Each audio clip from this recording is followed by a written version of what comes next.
Welcome to the Parsha Perspective. Each week, we will delve deep in a weekly Torah portion to find a practical and insightful way to enhance your daily life.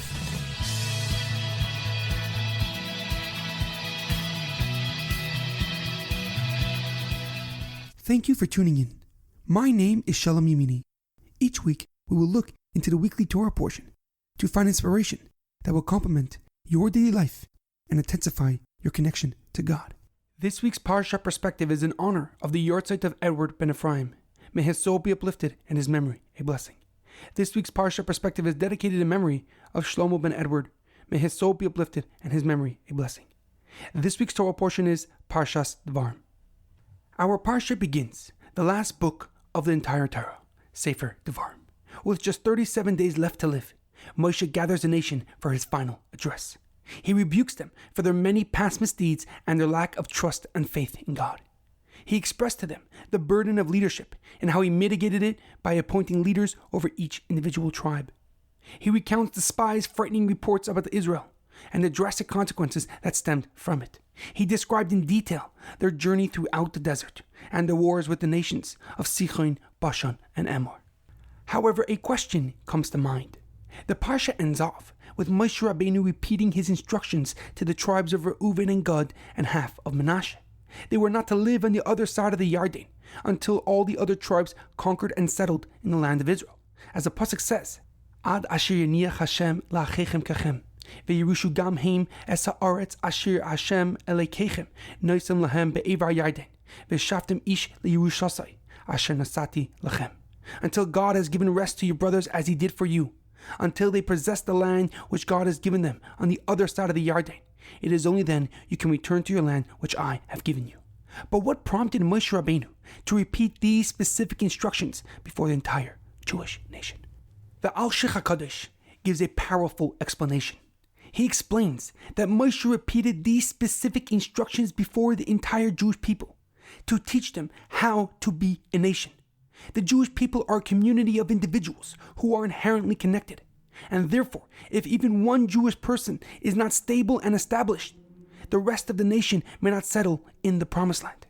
For Hashem has bestowed upon us the privilege and responsibility of each other's physical welfare and spiritual prosperity.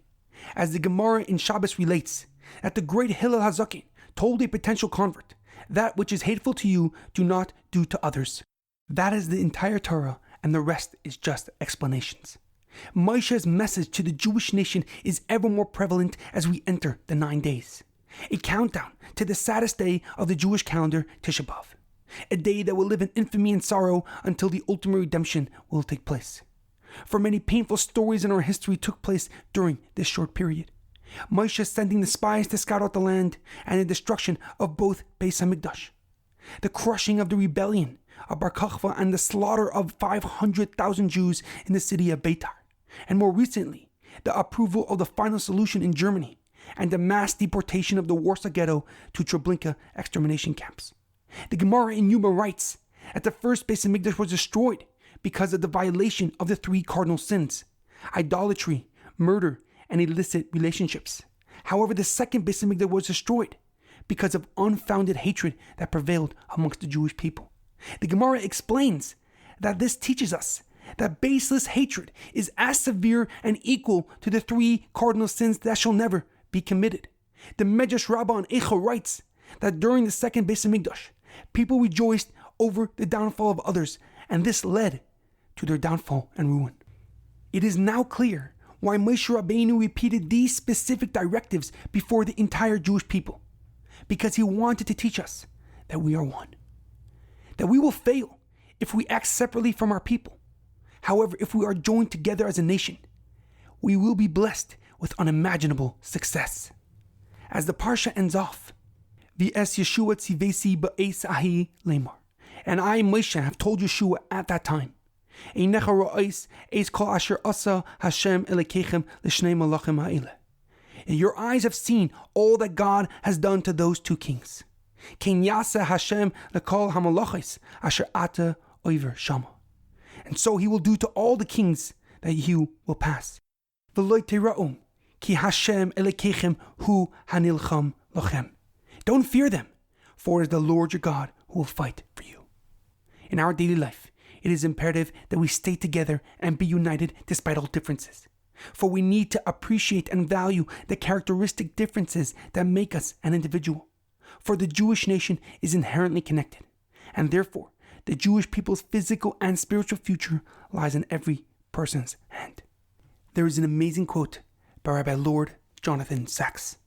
I don't need you to agree with me. I need you to care about me. Have a meaningful Shabbos and easy fast.